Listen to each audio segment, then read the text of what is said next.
Just to note again that the book is out. Affiliate links are below. And there's a funny story actually about the book. Today we're looking at the question of the strange Bible that was simultaneously a Protestant Bible and part of Henry VIII's piecemeal Reformation. And the strange thing about this Reformation is that it calls into question some of our stories about the wider Protestant movement as a whole. You see, you and I are used to describing the Reformation as an explosion, but as I often say about the English Reformation, it is more of a mustard seed. It starts small, it starts very small in fact, and it starts on rocky soil, at least for the Protestant Reformation to flower. Henry VIII was the furthest thing you might say from a Protestant.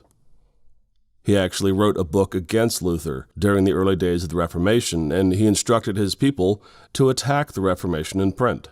There was a crackdown on things like the Tyndale Bible. Henry was not going to let Lutheranism come into his lands. But then Henry and his wife Catherine could not produce a male heir. Henry blamed himself, then his wife, and finally the Pope for allowing him to marry Catherine in the first place. She had been his sister-in-law, married to his brother Arthur, but when he had died, the Pope had granted a dispensation, and now that Henry could not get an annulment for that marriage, he was white with rage, and he threw the Pope out. Now, Henry blew hot and cold on the Reformation for almost the entirety of his life. There were times where he seemed to budge and give in to the Reformation's call for certain things. For example, he dissolved the monasteries and attacked them, particularly those that were opposed to the Reformation. But Henry was no Protestant, and we see this in his engagement with the person of William Tyndale. Tyndale had arrived in London about 1522, only a matter of months after Luther and Lutheranism were declared a heresy and fully illegal in the Holy Roman Empire. And Tyndale actually forms a bit of a microcosm of the challenge in England. You see, England had actually embraced humanism.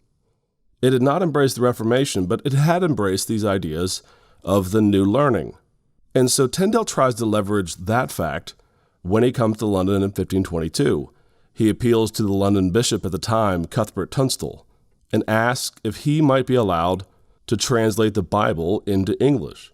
He tries to leverage this idea of the new learning and of the love of languages. And Tunstall is not dumb, and he realizes what this is, which is a Protestant instinct to overturn the Vulgate. And so he denies that request, and Tyndale eventually flees to Europe, to the wider continent, where he would spend the rest of his life until his martyrdom. Now, this is important because Tyndale's Bible will be covered in another lecture later, but we have to understand that it's interesting to think that Tyndale's Bible was rejected. And it's not a complete Bible, of course. It's only the New Testament and roughly a third or so of the Old Testament, but we call it Tyndale's Bible, what he had finished by the time of his martyrdom. But that Bible was always rejected in England. Henry had hated it. Now, Henry hated Tyndale mostly because Tyndale had spoken in opposition to the divorce of Catherine. Tyndale's position was that divorce is a worse result than making the foolish decision to begin with to marry her. And he said so in print. And so, to the day that he died, Tyndale was an enemy of the crown. But we often hear of how Tyndale's Bible was so influential in the context of England, that it was the bedrock of later translations, including the King James Bible, and some stats today have noticed that as much as 80 or 90% of, say, the New Testament, even in modern versions, bears a direct resemblance of Tyndale's Bible. That says something, by the way, of modern translations. They're not full revisions, full new translations, but usually a ratcheting down of some of the language. So how did Tyndale's Bible come into England? Where did it come from? Well, the short answer is it comes in by some of Tyndale's colleagues.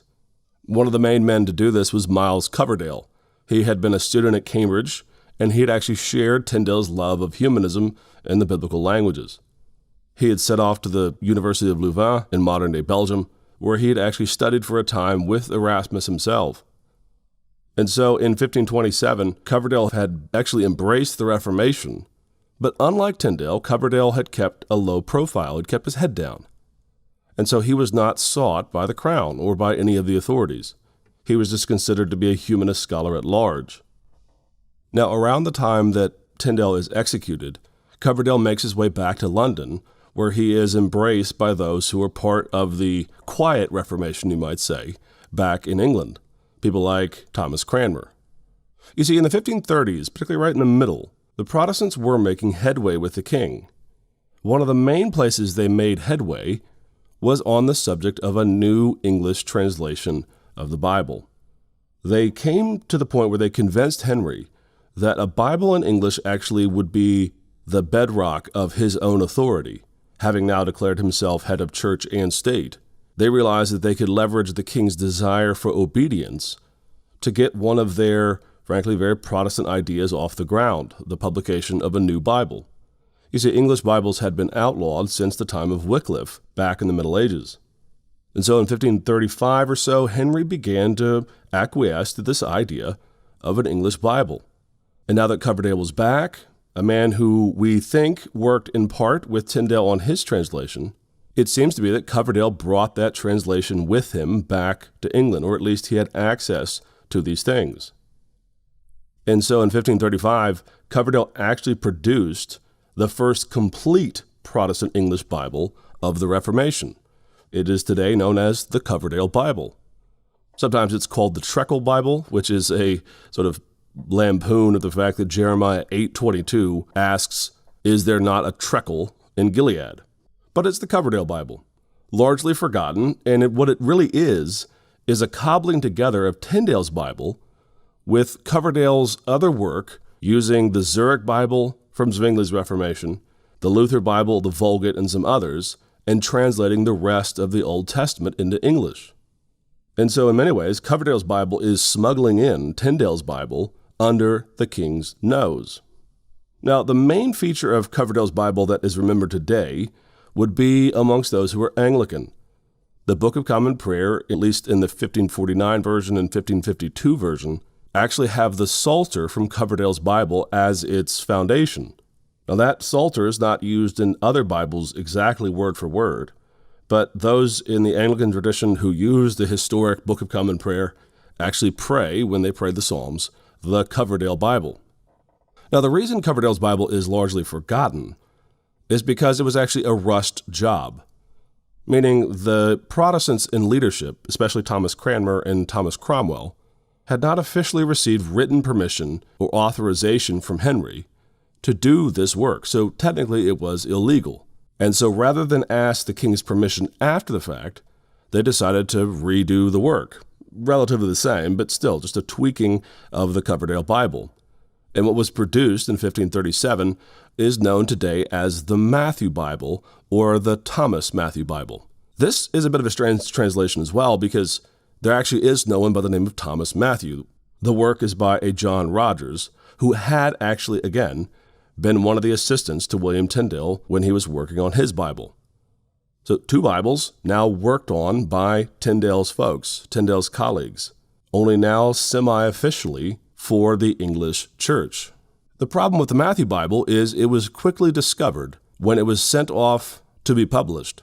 It was sent to the continent, and it was discovered by the Inquisition, and therefore work was stopped. So all of that complex story of first Tyndale's Bible, then later the Coverdale and the Matthew Bible, lead eventually in 1539 to the work of the Great Bible. You see, once the Inquisition had discovered the Matthew Bible, those copies had been lost, so they essentially redid the work again. Now, we don't quite know all the details here in terms of little ways that the translation is ratcheted down or altered.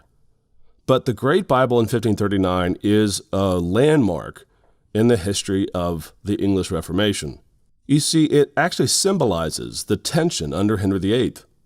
Henry was, in many ways, the last man who could call himself Catholic without a pope for a long, long time. As one person said in his own day, it's like Henry threw somebody off the top of a steeple and ordered him to stop halfway down. Henry had thrown out the Pope's authority, but he kept things like the sacraments, and he rejected still justification by faith alone and many of the hallmark Protestant doctrines. Those to his right and his left, though, namely Cranmer and Cromwell, were avowed evangelicals or avowed Protestants. So they wanted the Bible, obviously, for reasons that were Protestant in nature. Henry wanted a Bible, though, that would discuss and describe and buttress his own authority. And so the Great Bible is this very strange specimen. It's a Protestant Bible in a way, authorized by the king who himself was not Protestant, yet the work on it was done only by Protestants.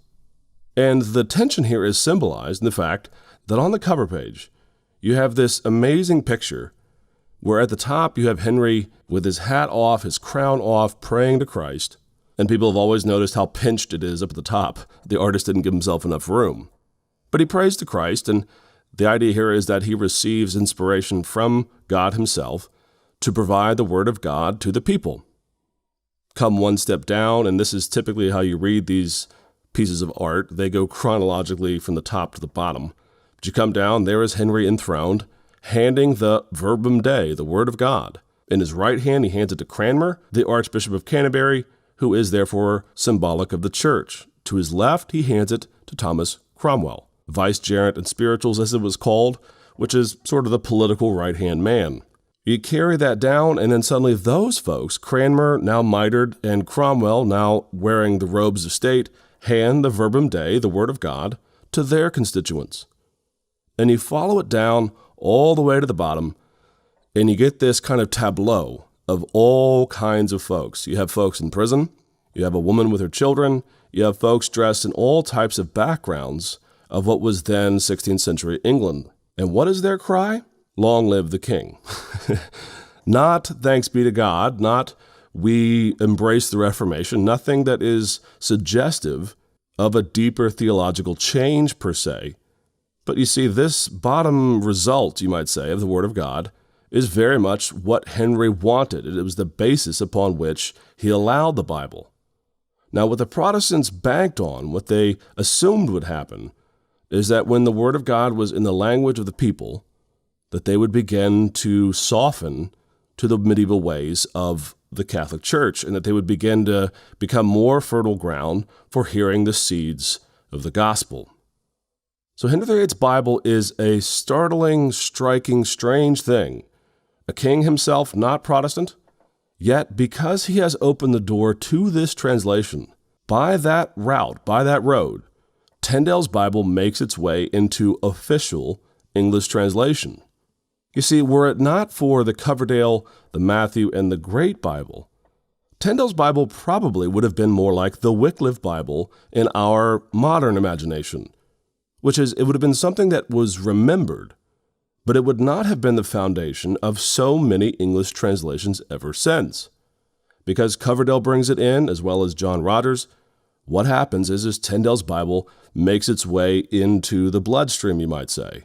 And so when you get to the King James Bible in the 17th century, when the 1611 edition is published, as much as 90%, probably no less than 80%, of the Tyndale translation of those books that he had completed are almost unanimously identified or used by the King James Bible. Why? Well, the King James Bible reached back to all of these translations and used them in the formation of their own translation.